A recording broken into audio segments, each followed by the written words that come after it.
Estreia da nova camisa do São Paulo, Dineno baixando o salário, os novos jogadores das categorias de base que surgem como novas opções para a sequência nos próximos anos e falar também sobre a sondagem do São Paulo para cima de Elinho.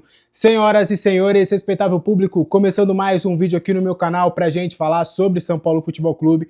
É um prazer, para quem não me conhece, eu sou Alexandre Oliveira, jornalista, e agora eu vou te deixar super bem informado sobre as últimas do São Paulo. Eu te convido a se inscrever no canal, ativar o sininho das notificações e deixar o seu like, que é super importante para o crescimento do nosso canal. Bora falar sobre São Paulo Futebol Clube. Dineno aceitou reduzir o seu salário nessa primeira passagem no São Paulo em relação aos vencimentos que ele recebia no Cruzeiro. Foi uma informação que a gente trouxe com exclusividades e com números lá para os membros do canal, e aqui a gente vai destrinchar um pouquinho sobre isso. O Dineno, ele recebia 600 mil por mês em relação ao Cruzeiro. Ele tinha ainda alguns encargos, luvas, o que faria, na conta geral, o Cruzeiro liberou o Dineno, muito porque teria uma economia de aproximadamente 6 milhões de reais com a saída do Dineno, isso contando encargos, 13º, direitos de imagem e tudo mais.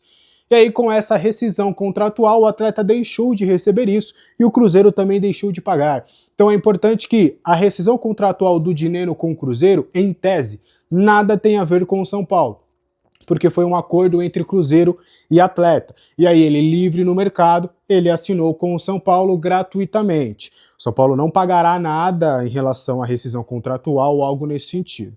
E aí, na informação que a gente obteve, nesses 6 primeiros meses de contrato, o Dineno teve uma redução significativa dos seus vencimentos. Algo um pouco mais do que a metade do que ele recebia no Cruzeiro. Tá? Os números eu vou deixar restrito para os membros do canal. E aí, neste primeiro contrato, há essa redução. Porém, caso ele renove por mais uma temporada e cumpra aquelas metas estipuladas em contrato, que são 50% dos jogos disputados com uma média de 45 minutos. É uma cláusula contratual que o São Paulo tem usado de praxe nos últimos empréstimos por entender que se um atleta joga pelo menos 50% dos jogos com 45 minutos de duração, ele é basicamente um titular ou pelo menos um 12º jogador, um jogador importante dentro do elenco. E aí, caso ele bata essa meta, aí o São Paulo readequaria o salário dele bem próximo, bem similar ao que ele recebia no Cruzeiro. É uma alternativa de que o São Paulo entende ser mais interessante para si, por isso que inclusive acabou desistindo do Carlos Vinícius, como a gente também trouxe com exclusividade durante essa semana aqui no nosso canal. Então, alinhado com a possibilidade de progressão do Dineno dentro do elenco, um jogador que tinha o aval do Zubeldia e que o departamento de futebol entendia ser uma aposta interessante, alinhado com o lado financeiro e nas condições de contrato, porque o São Paulo entende que nesses moldes, 6 meses, um salário menor, e aí depois renova por mais uma temporada, com metas estipuladas, seria melhor do que, por exemplo, a relação que teria com o Carlos Vinícius. Então, por conta disso, o São Paulo acabou optando pelo Dineno que deve fazer a sua estreia com a camisa do São Paulo nesta quinta-feira, às 9h45, contra o Vasco da Gama. Agora, os moldes estando na mesa. Você gostou da contratação? Quero muito saber da sua opinião. E seja membro também deste canal, para você ter conteúdos exclusivos. Os membros sabem o valor exato do salário do Dineno e sabem outras informações também que a gente leva com exclusividade para os membros. Tem o nosso grupo no WhatsApp 24 horas por dia para a gente bater um papo. Hoje eu fiz um vídeo especial do Dia dos Namorados, explicando como que foi a minha relação de amor com o São Paulo. Não teve pai, não teve mãe, não foi nada hereditário. É uma história até curiosa, contei para os membros deste canal. E aí tem outros conteúdos, tem lives exclusivas, tem muita coisa legal para os membros. Então, conto também com a sua colaboração aqui para você entrar na nossa comunidade que mais cresce por aqui. Pra gente continuar, nesta quinta-feira o São Paulo estreia a sua camisa de manga longa. Aquela camisa que foi lançada na semana passada, que muitos de vocês afirmaram ter gostado, até gostaria de ouvir a sua opinião se gostou da camisa manga longa, a branca. O São Paulo vai utilizar a branca hoje, vários jogadores devem começar a partida com essa camisa. Foi uma iniciativa do São Paulo com a New Balance, era também uma das exigências do São Paulo de voltar a ter o modelo de manga longa, e a New Balance atendeu nesta temporada. E aí, por conta disso, o São Paulo entende que até para engajar um pouco mais as vendas, que foram muito positivas, de acordo com o que a gente conversou, foi assim um sucesso de vendas essa camisa manga longa, que o São Paulo agora vai tentar dar um start um pouco mais nessas vendas e nesta quinta-feira, como vai estar frio. Tá frio aqui em São Paulo, para você que não é da região, eu te falo, tá muito frio aqui em São Paulo, inclusive tô de blusa, tô bem agasalhado. Hoje deu uma leve esquentada, mas assim, uma leve mesmo. Só que, meu amigo, para você que já foi no estádio do Morumbi, você já sabe, se lá fora tá frio, lá dentro, meu amigo, é mais frio ainda. Então, a expectativa é de durante a partida o termômetro estar marcando 11 graus. Então, por conta disso, São Paulo entende que é benéfico, né? Vai aproveitar uma quinta-feira à noite, não é de Libertadores, mas é uma noite onde o São Paulo vai atuar no seu estádio para usar a manga longa. Inclusive, até a informação do Gabriel Sá, que tinha sido 15 mil ingressos vendidos de forma antecipada para esse confronto. Então devemos ter algo próximo ali a 22, 25 mil, caso as vendas acabem não engatando aí nas próximas horas. Então é o São Paulo que vai usar a sua manga longa, que eu gostei muito da camisa e da iniciativa, acho que é bem bacana. E conte se você foi um dos felizardos que comprou essa camisa e se você gostou da experiência, deixa aqui nos comentários. Pra gente continuar trazendo mais informações sobre o São Paulo Futebol Clube, os jogadores das categorias de base que estão sendo observados para subirem nos próximos meses. O GE fez uma matéria bem legal trazendo a geração do Luca, porque para quem não sabe, o Luca é uma geração abaixo de Lucas Ferreira, Alves e Rian. É que, curiosamente, nessa transição dele para o Sub-20, ele conseguiu queimar algumas etapas e já, inclusive, já nem é mais Sub-20, virou atleta profissional definitivamente, como a gente já conversou. E aí o GE elencou alguns jogadores que estão sendo bem vistos já no departamento de base do departamento de futebol, e eu corroboro também alguns nomes que a gente já tem falado, inclusive, aqui no canal, e aí eu vou listar para vocês alguns desses nomes. Eu gostaria de saber se já está aí na boca popular, se você já conhece esses jogadores. O primeiro é o goleiro, João Nazário. Ele tem contrato até agosto de 2026, ele tem 18 anos, 1,92 m de altura, então é um jogador alto, e sua multa rescisória está em 370 milhões neste momento. No ano passado ele foi uma das armas da equipe na campanha do vice-campeonato paulista de Sub-17. O Igor Felisberto, que renovou contrato recentemente com o São Paulo, até março de 2029, ele é um jogador que está sendo muito bem cotado para subir após a Copinha do ano que vem. É um jogador que, com a subida do Mike, saída do Igor Vinícius, subida do Mike, o Igor Felisberto se tornaria titular absoluto do Sub-20 e poderia continuar a se maturar. O outro é o Igão, que até já teve experiências no profissional, né? Ele que agora está consolidado no Sub-20 para ter cada vez mais rodagem. Ele tem contrato até 2026 e é mais um jogador que o São Paulo está vendo com bons olhos. Ele está nas categorias de base desde cedo, tem 13 jogos nesta temporada com um gol marcado no Sub-20.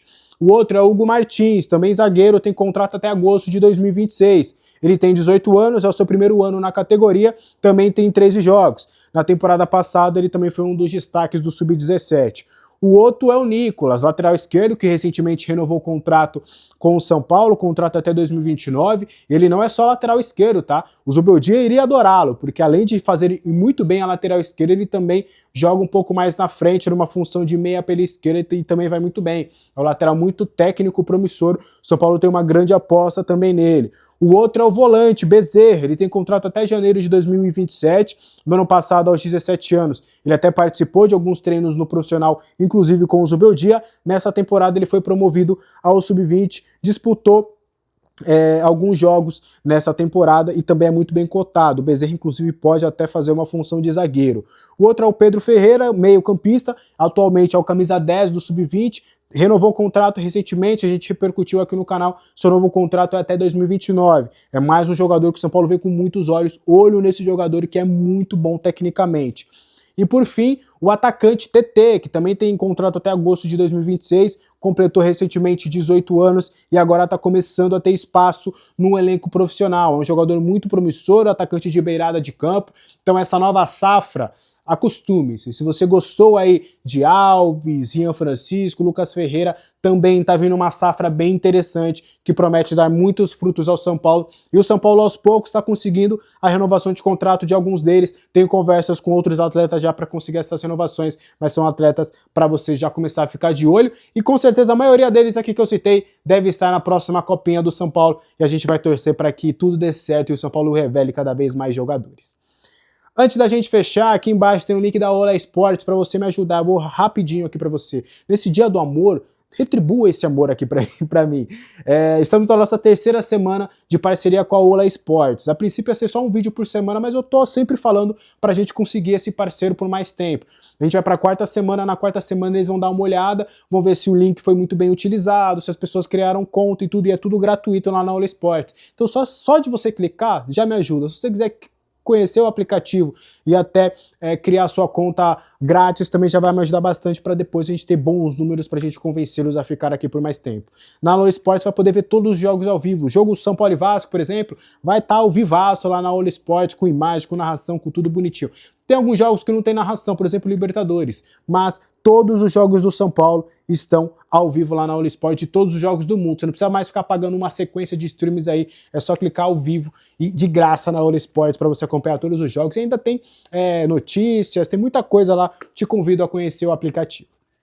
Para a gente fechar então o vídeo de hoje e a gente já começar os preparativos para a partida de logo mais, São Paulo fez uma sondagem informal para saber mais detalhes da situação do Elinho. Ontem a gente já tinha conversado aqui no canal sobre a possibilidade dele retornar ao futebol brasileiro, que o Corinthians estava de olho na situação do jogador, e aí agora o São Paulo também chegou a fazer uma sondagem para saber mais detalhes da sua situação, informação que foi dada também lá pelo André Hernan, e a gente vai repercutir um pouquinho também do que a gente conversou, e lembrando, ontem a gente já tinha conversado um pouquinho com o pessoal que trabalha com o Elinho, e aí agora a gente vai destrinchar um pouquinho mais desse papo.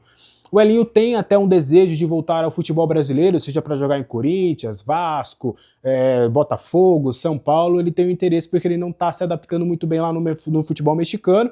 Ele até teve algumas situações lá onde está sendo mal visto, principalmente teve um jogo importante lá que ele acabou sendo expulso, e aí desde então ele começou a perder espaço no time, não gostaram muito disso. E o Elinho, ele até gostaria de ter mais minutos, a verdade é que ele quer jogar, seja no Toluca ou em um outro clube. Como ele está vendo que esse espaço está se diminuindo lá no México, ele estaria disposto a voltar para o futebol brasileiro. E aí o São Paulo fez um contato só para saber da situação do atleta, só para entender como é que tá aí, como é que tá tudo certo, como é que faz para voltar. E aí o São Paulo não fez nenhum outro tipo de contato, só para entender o cenário dele, que é esse que a gente trouxe. E aí, Corinthians, por exemplo, fez um contato para procurar o jogador visando um empréstimo com opção de compra.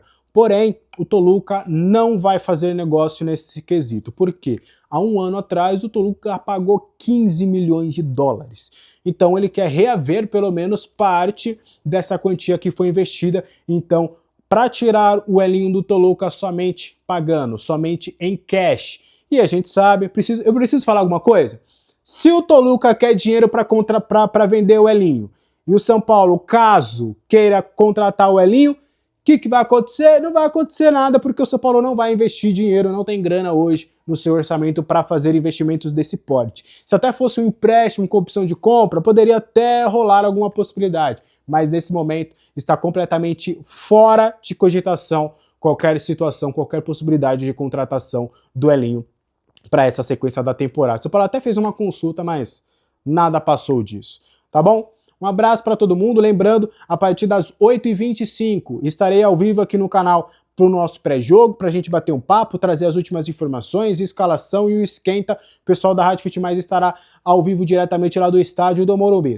Acabou o jogo, o juiz apitou, já vou entrar aqui ao vivo para o nosso pós-jogo, para a gente também bater um papo bem legal sobre os 3 pontos conquistados pelo São Paulo Futebol Clube, eu tenho certeza.